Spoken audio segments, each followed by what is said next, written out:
José Igor, você consegue pôr a fala do Lula? Para que, em 2010, o Brasil foi o primeiro país a reconhecer, sabe, o Estado palestino. É preciso parar, sabe, de ser pequeno quando a gente tem que ser grande.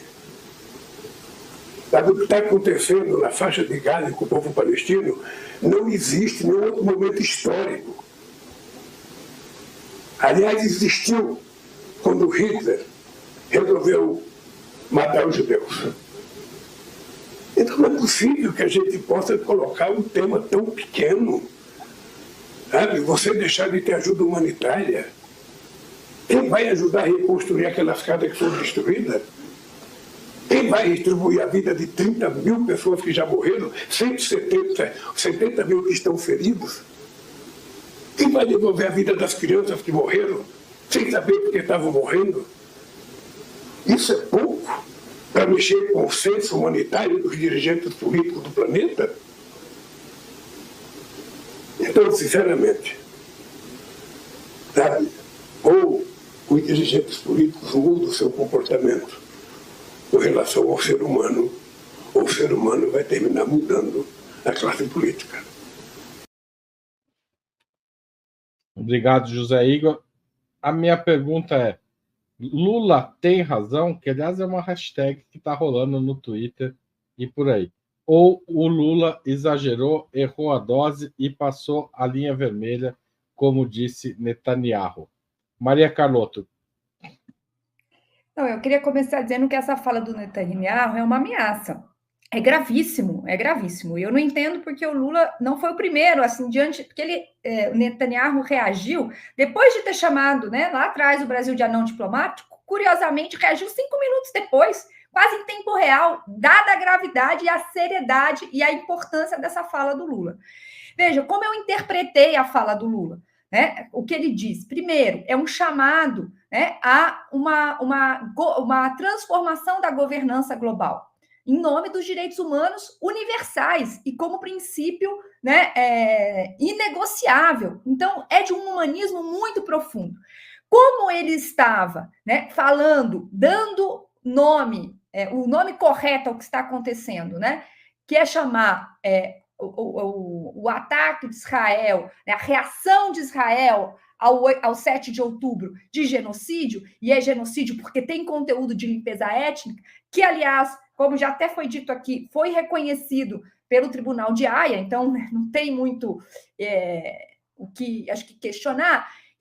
Ao nomear, ele faz ainda uma ressalva, dizer, não, mas nós precisamos lembrar do que aconteceu. Então, ele ainda, né, com esse cuidado que o Lula tem, né, eu acho, o tempo inteiro, ele tenta frisar, às vezes até, a meu ver, desnecessariamente, né, ele fica muito na defensiva, e ele reconhece, ele tenta o tempo inteiro, né, lembrar que o Brasil é a favor de 2 estados, que o Brasil esteve do lado de Israel, ele tenta fazer essa mediação, ele fez isso nesse momento. Agora, no que há de essencial, né, porque o resto é fumaça, o que tem de essencial da fala do Lula, que é a denúncia de um genocídio em curso, às vésperas do avanço de Israel sobre os limites da onde está a população de Gaza, porque primeiro manda para o sul, né, deslocamento forçado, o que já é gravíssimo, né, em condições desumanas. Então, eles deslocaram milhões de pessoas para o sul da faixa de Gaza. E agora eles vão invadir por terra essa parte do território. Isso será um massacre. Então,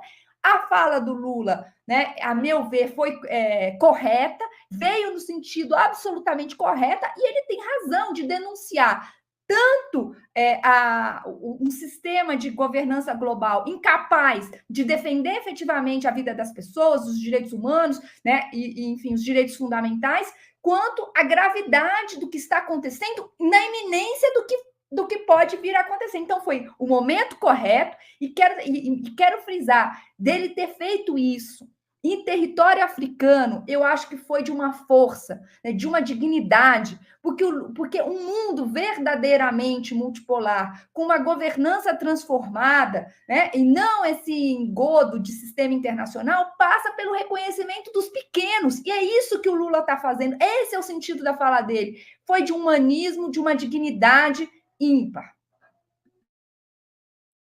Obrigado, Maria Carlotto. Milton Temer. No que diz, ele não provocou nenhuma... Cortou o início da sua fala. Cortou. Cortou? Alô? É evidente que Lula tem razão e que é absurda a campanha que está sendo feita contra ele no Brasil. É preciso que fique bem claro, no Brasil, porque eu tenho, inclusive, a ideia... Lula não é um homem de confronto muito pesado. Lula traz uma tradição sindicalista de sempre saber aquela coisa que era caracterizada por André Singer quando classificava os efeitos do lulismo no livro dele, os sentidos do lulismo. É um pacto conservador de alta intensidade compensado por um reformismo fraco, ou seja, aquela coisa que vem do sindicato de conseguir conquistas sociais e políticas até o limite em que isso não bata nos interesses da classe dominante no confronto. Ele não tem interesse, ele tem muito a ver, no meu modo de ver, com até o perfil do Jango. Para ele ir para esse confronto, no meu modo de ver, o Lula é um homem que tem muito contato internacional, ele não tirou isso do travesseiro. Esta declaração que ele faz é uma declaração que vem na linha de conversas que ele vem fazendo bilaterais. Tanto que nenhum outro chefe de Estado saiu em defesa de Israel. Nenhum outro grande chefe de Estado do continente ou fora, até os que apoiam ostensivamente o Netanyahu, a fala do Lula foi boa para eles. Porque eles estão pressionando o Netanyahu, e o Netanyahu os esnoba, com toda razão, porque essa é uma das coisas que termina marchando contra o imperialismo. O imperialismo cria focos subimperialistas para implementar suas políticas de defesa de privilégios. Só que esses focos subimperialistas, de repente, assumem uma dimensão autônoma por conta de tecnologia, por conta de arsenal nuclear, que os imperialistas chefes perdem o controle. Então, a fala de Lula, por incrível que pareça, é do interesse de Macron, de Biden, etc., que eles não têm força, nem têm condições para falar isso para Netanyahu. Porque vamos ter claro, eles têm campanha na França qualquer coisa antissemitismo. A burguesia francesa transferiu para os palestinos a culpa daquilo que é dela. Porque se houve holocausto, foi porque a burguesia francesa desempenhou papel fundamental nesse holocausto.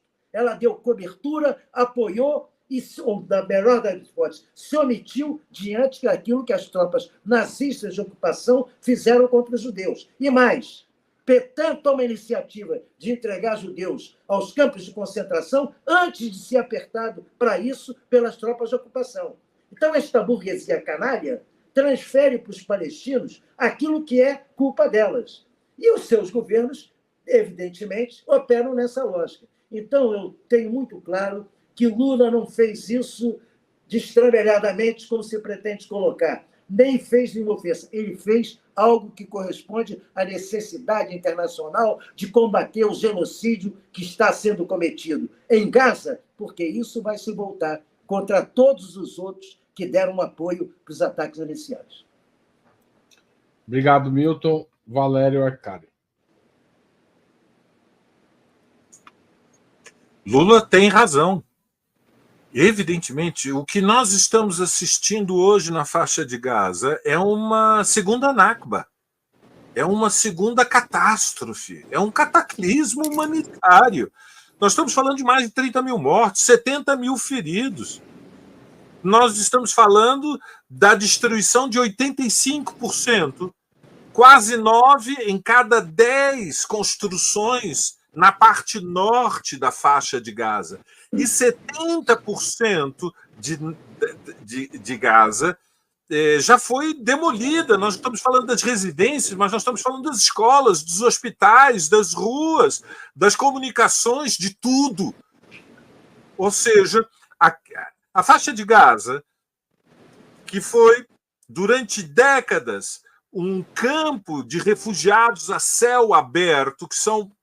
Quem vive em Gaza, basicamente, são os descendentes daqueles... Um campo de concentração, né, Valério?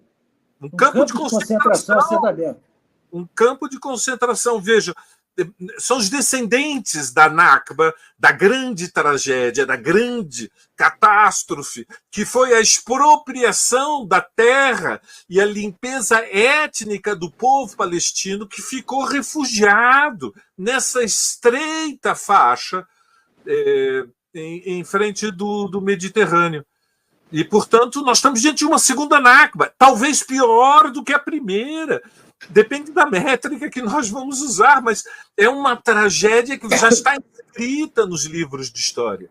Bom, duas notas na sequência. A primeira, é iminente a invasão de Rafah. Em Rafah está hoje mais da metade de toda a população da faixa de Gaza.